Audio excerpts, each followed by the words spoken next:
vídeo, agora a gente vai falar mais especificamente do governo JK. Rapidamente, né? O Vargas se suicida, retomando onde eu parei na história do Brasil, o Vargas se suicida em 54, em agosto de 54. Quem assume a presidência é o seu vice, o Café Filho. O Café Filho, ele não fica na presidência, ele vai ficar por um tempo, mas depois ele é afastado. Quem assume é o presidente da Câmara, que fica presidente por 3 dias. Brasil, que agora eu não me lembro o nome dele. Aí ele sai e assume o Nereu Ramos, que era presidente do Senado, porque é essa a ordem, né, na Constituição do Brasil. Ainda hoje é assim. É o presidente sai, né, sofre impeachment, morre, renuncia, quem assume é o vice. Saindo o vice, quem assume é o presidente da Câmara dos Deputados. No momento atual, o presidente da Câmara dos Deputados é o Rodrigo Maia, né, um gordinho lá que de vez em quando aparece dando entrevista. E depois, no quarto lugar, é o presidente do Senado, que no caso, no momento atual, é o Davi Alcolumbre, que sinceramente eu não lembro nem como é que é o uso.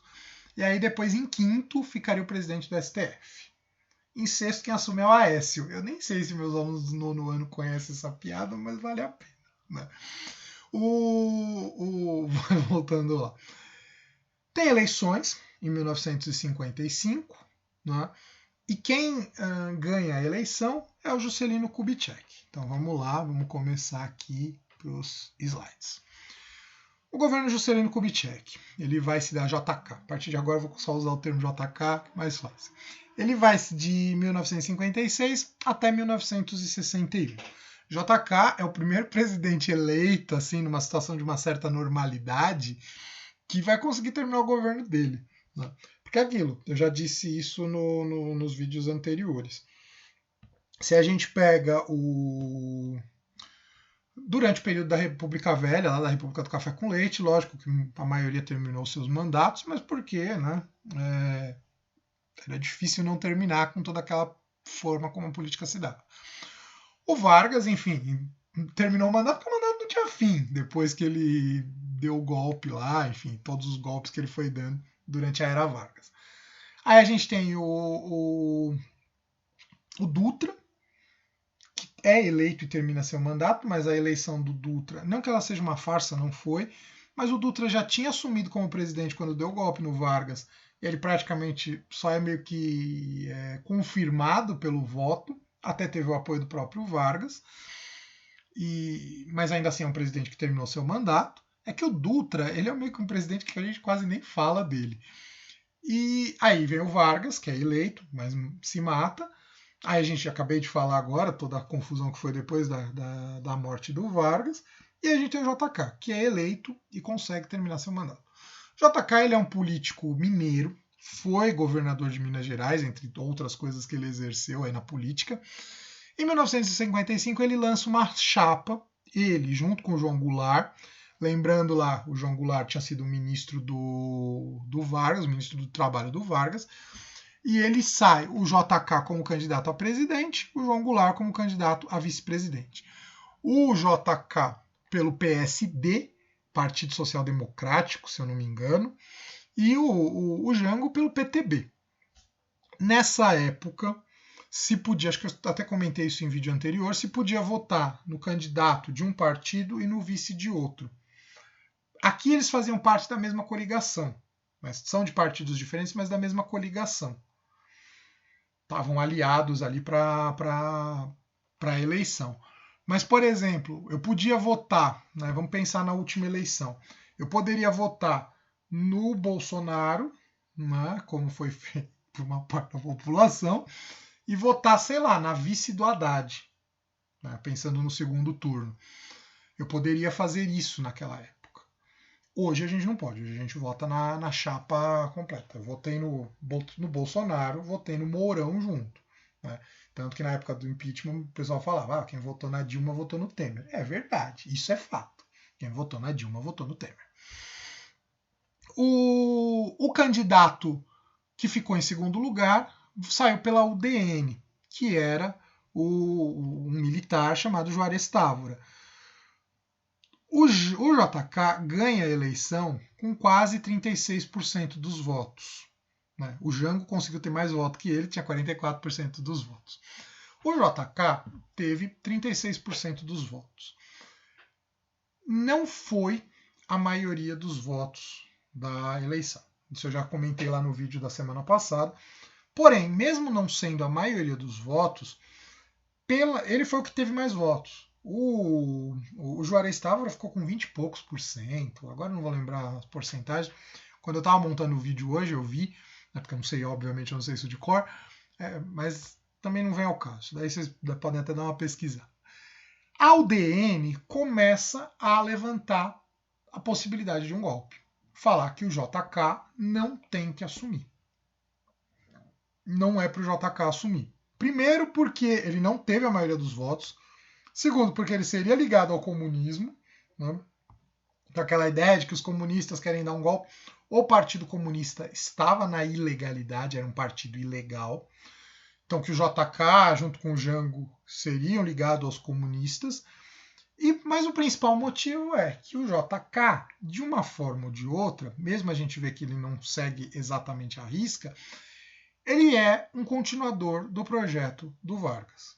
Então ele tenta dar um golpe. E quem vai impedir o golpe é este homem aqui, chamado General Lott, que eu também já comentei sobre ele no vídeo passado, falando lá dos golpes.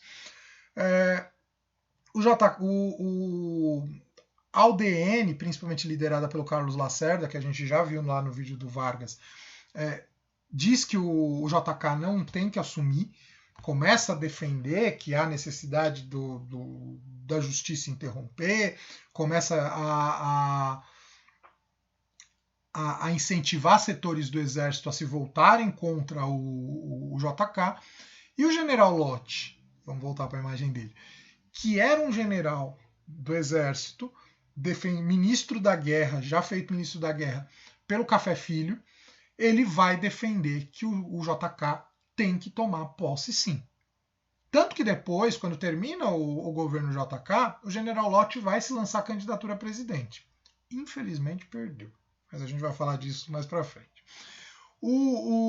Então o JK acaba assumindo, né, por causa da ação do general Lott, que desmonta a conspiração, né, tomando a frente do exército e falando que não era para dar golpe, coisa nenhuma, não vai ter golpe. A partir daí, o JK assume a presidência. O JK se torna presidente do Brasil. E aí o que o JK ele vai ter que fazer? Ele vai ter que negociar, né? Porque não dá para governar o Brasil batendo de frente com a elite. Ele percebeu isso, ainda mais porque o exército estava do lado dos golpistas, ou pelo menos setores do exército, setores das Forças Armadas, estavam do lado dos golpistas. Então o JK vai tentar fazer um governo que, por um lado, dê continuidade às reformas que o Getúlio estava fazendo, mas, por outro lado, de alguma forma também agrade a elite brasileira. Né? Mais até do que o próprio Vargas fez. Tanto o Vargas quanto o JK, o Jango é um pouco mais complicado, nenhum deles bateram de frente com a elite, né? Como eu já falava lá no vídeo anterior. Mas o JK talvez tenha sido o que menos bateu de frente com a elite. E principalmente o que menos bateu de frente com os interesses norte-americanos, com os interesses dos Estados Unidos. Então ele vai tentar criar um plano para o desenvolvimento do Brasil que vai estar relacionado ao seu plano de metas. Então, o lema do governo JK, 50 anos em 5. Fazer o Brasil avançar 50 anos em 5. Né? Que os 5 anos do governo dele representem os 50 anos de evolução no governo brasileiro, na economia brasileira. Há uma grande promessa de desenvolvimento do Brasil, principalmente os setores estratégicos da economia. A questão da produção de petróleo, da indústria de base como um todo. Ele vai estar muito ligado à questão da urbanização e muito ligado principalmente à questão da indústria automobilística, que eu coloquei ali. Então, ele vai incentivar as grandes montadoras a virem para o Brasil, a criarem filiais aqui no Brasil. E a gente vai ter obras de infraestrutura. Eu tenho aqui, né, só um minuto, eu tenho aqui um livro de história que fala algumas obras de infraestrutura que foram colocadas, né, foram criadas ali, foram desenvolvidas durante o período do governo JK, que elas são importantes para o desenvolvimento do país como um todo. Então, tem a construção de usinas hidrelétricas. Hidrelétrica ainda hoje é a principal fonte que nós temos de geração de energia elétrica. Isso é próprio da natureza do Brasil, porque a gente tem muito rio. A implantação da indústria automobilística, vou falar um pouco disso daqui a pouco. Ampliação da produção de petróleo de 2 milhões para 5,4 milhões de barris e construção de 20 mil quilômetros de rodovias, entre elas a Belém-Brasília. Rodovia é uma marca muito própria do governo JK, exatamente por causa da questão da indústria automobilística. Ele incentiva a vinda das indústrias, né, que as indústrias automobilísticas coloquem filiais aqui no Brasil, e aí, né, vão ter vantagens para criar suas filiais aqui, e com isso o Brasil precisa vender carro e precisa ter lugar para poder correr com o carro. Então, por isso vai ter um forte desenvolvimento das malhas rodoviárias, ao mesmo tempo que vai ter um forte desenvolvimento da urbanização. Tanto que existem muitas críticas sobre essa medida feita pelo JK. Porque o que acontece? O JK acabou desenvolvendo o Brasil pensando na indústria automobilística. Só que o Brasil tem outras vias. A gente, por exemplo, tem a questão ferroviária, trem, né, o transporte de trem, que ele é muito precarizado no Brasil. E ele é mais barato, né? A questão da ferrovia, construir ferrovia é mais barato do que construir rodovia. A rodovia, ela gasta mais e tal. Mesmo assim, o Brasil tem grandes rodovias e não tem grandes ferrovias. As ferrovias têm diversos problemas que eu não vou entrar, até porque também não conheço tão bem, mas a gente não consegue cruzar o Brasil no mesmo trem. Não existem linhas de trem que atravessam o Brasil do Oiapoque ao Chuí, como, por exemplo, existe na Europa. A Europa, que são diversos países, é um continente como um todo é menor que o Brasil, mas a Europa, que são diversos países, você tem linhas de trem que atravessam a Europa toda. Na Rússia, a gente falava tanto lá da Rússia, né, quando falou da União Soviética, você tem a Transiberiana, que é uma linha de trem, que atravessa a Rússia. No Brasil, a gente não tem isso. E principalmente o transporte hidroviário, a utilização de hidrovias. Eu acabei de falar, o Brasil tem muito rio, eu estava falando da questão das hidrelétricas. A gente poderia frisar mais o transporte hidroviário por rios. Quando eu falo isso, eu não estou falando tipo a gente, né, eu para ir viajar para no caso do trem, sim. Mas a gente fala principalmente para transporte de carga, né, para transportar o que é produzido numa região do Brasil para outra.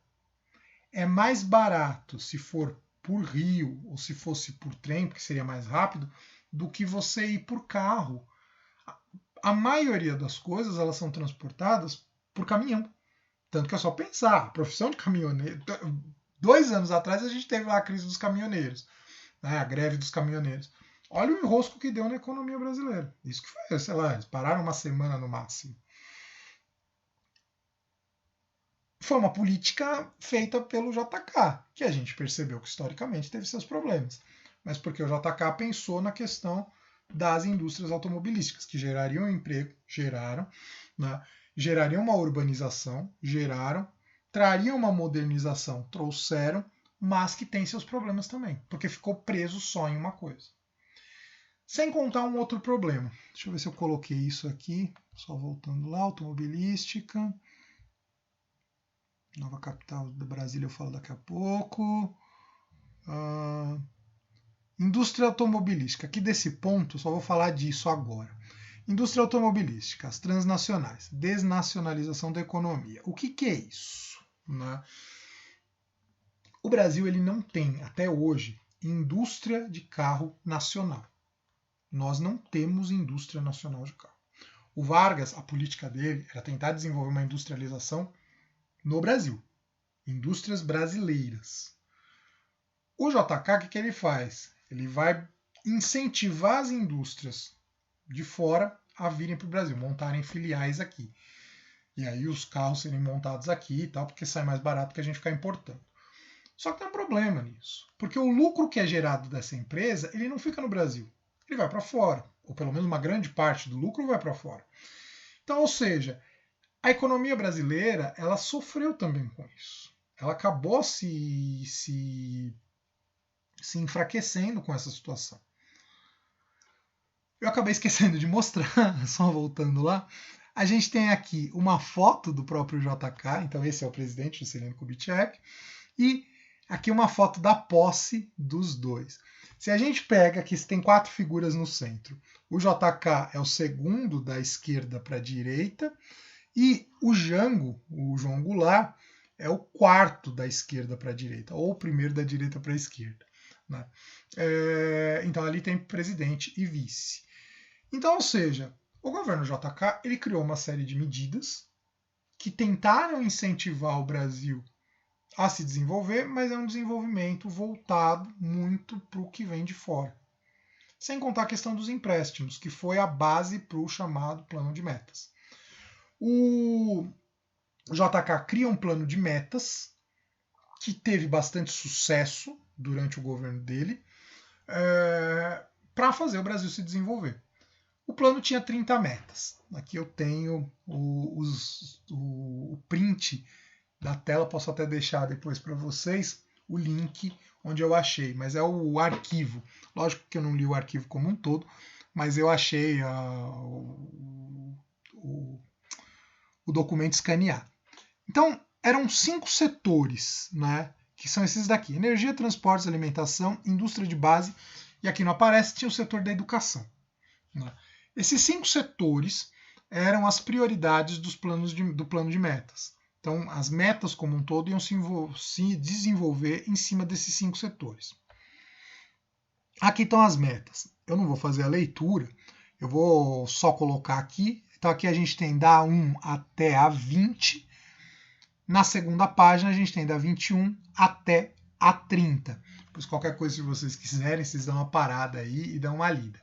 Então, essas metas eram o que o JK enxergava, que era a necessidade do Brasil se desenvolver para que isso trouxesse melhorias para a população, a economia brasileira começasse a se desenvolver, a industrialização no Brasil começasse a se desenvolver. Como eu disse, teve sucesso, o Brasil se tornou outro, principalmente na questão industrial pós-JK, mas isso teve consequências negativas. Aqui a gente tem algumas delas que eu tinha colocado. O plano de metas, em geral, teve sucesso. A única meta que não teve muito sucesso foi a educação. Se vocês pegarem lá, a última meta que aparece era voltada à educação, à formação de mão de obra técnica, porque não dá para você ter industrialização se você não tem gente que saiba produzir, você precisa de investimento nisso. O JK não teve sucesso nessa parte, faltou inclusive investimentos. Os custos foram bancados por empréstimos estrangeiros. O Brasil precisou de empréstimos vindo de fora para poder custear o seu desenvolvimento. Isso é um problema, porque já era dívida externa. Isso acabou gerando inflação, né? Então a dívida externa e a inflação.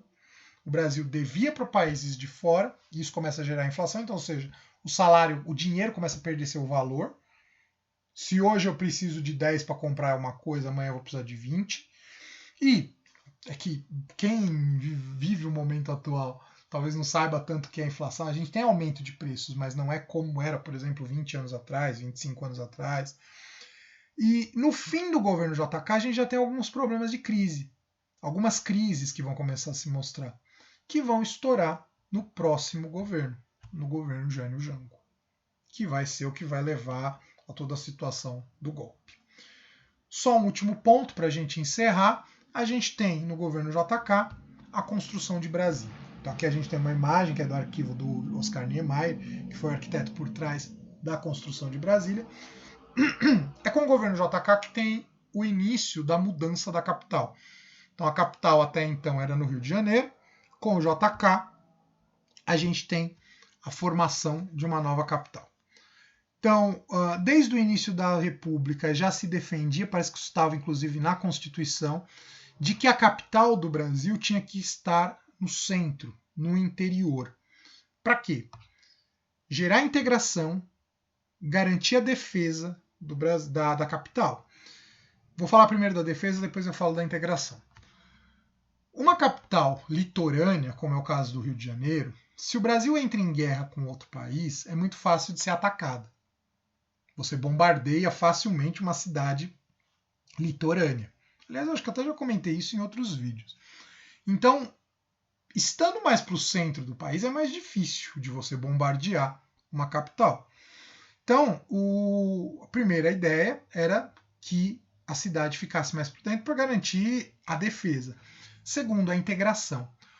O Brasil ele é um país que ele não é totalmente integrado. E eu tenho um mapa que eu peguei aqui, depois também vou colocar o link para vocês de onde que eu tirei esse mapa. Cadê? Brasil População, aqui. Esse é o mapa, essas regiões iluminadas aqui mostram onde tem maior população. Eu não consegui achar a legenda, mas eu acredito que isso aqui é iluminação mesmo. É fotografia de mapa, fotografia de satélite, mostrando as regiões mais iluminadas e menos iluminadas, com mais energia elétrica e com menos energia elétrica. Então, ou seja, o que a gente percebe? Primeiro, que o Brasil tem uma forte ocupação na região mais ao sul, na parte mais de baixo. Se vocês pegarem essa parte que está bem amarela, né, eu não consigo mostrar para vocês, não adianta eu passar o mouse. Eu estou passando o mouse aqui, mas vocês não estão vendo. Essa região que está bem amarela, ela é praticamente a região do estado de São Paulo. São Paulo é o estado mais rico do Brasil. Então é óbvio que vai ser onde vai ter a maior parte da população e o maior desenvolvimento, né, inclusive de uso de energia elétrica. As outras regiões, elas não têm tanta luminosidade, porque são regiões que não têm economia desenvolvida. Esse é o mapa atual. Eu estou falando de 2000, não sei exatamente de quando é esse mapa, mas é com certeza depois de 2010. A gente está falando aqui da criação de Brasília. Em 1961 apareceu ali a data, que foi quando ficou pronta a cidade. Né? Brasília foi construída no meio do nada, literalmente, 21 de abril de 1960, tinha falado em 1961, foi construída no meio do nada. Ali realmente não tinha nada no país. Né? E o objetivo é tentar integrar o país como um todo. E o que a gente vai ter? Então, o projeto do Lúcio Costa, que era um urbanista, e do Oscar Niemeyer, que era um arquiteto, né? Morreu relativamente recente, acho que tem 8 anos, se eu não me engano, ele morreu em 2012. Foi um arquiteto bastante famoso aqui no Brasil, exatamente pelo projeto de Brasília e por já ter trabalhado com o JK lá em Minas Gerais, em Belo Horizonte. A gente vai ter como utilização para a construção dessa cidade mão de obra dos que a gente chama de candangos, né? Esse termo é muito usado, mas candango é isso, é migrante de regiões, principalmente do Nordeste, para trabalhar. E vai se formar em torno de Brasília as cidades satélites, que basicamente são o quê? São favelas na periferia de Brasília, em volta da cidade de Brasília. É como o processo da formação dessas cidades satélites de Brasília é muito parecido com o processo da formação de favelas aqui em São Paulo. É a mão de obra que vem de outras regiões mais subdesenvolvidas, principalmente do Nordeste, e que acaba não tendo lá muita opção, ocupa regiões na periferia, que é mais barato, e a partir daí se formam as favelas. E até hoje, a capital, Brasília, é cercada por essas cidades satélites, que são das cidades pobres. Então, basicamente, esse é o governo JK. Né? Teve seus pontos positivos, teve seus pontos negativos. Mas talvez, apesar de tudo, tenha tido mais pontos negativos, porque a gente já está vendo um pouco as consequências. Isso vai estourar com mais força no governo Jânio Jango. Tem uma série de consequências negativas e que vão afetar bastante a economia brasileira. Principalmente porque o JK vai ter uma política muito ligada à dependência do Brasil com as potências externas. Estou vendo aqui que deu uma bugada, espero que não tenha ficado bugado o vídeo, mas eu vi que deu uma bugada aqui na coisa, espero que o som tenha saído. Mas basicamente é isso. Com isso, então, eu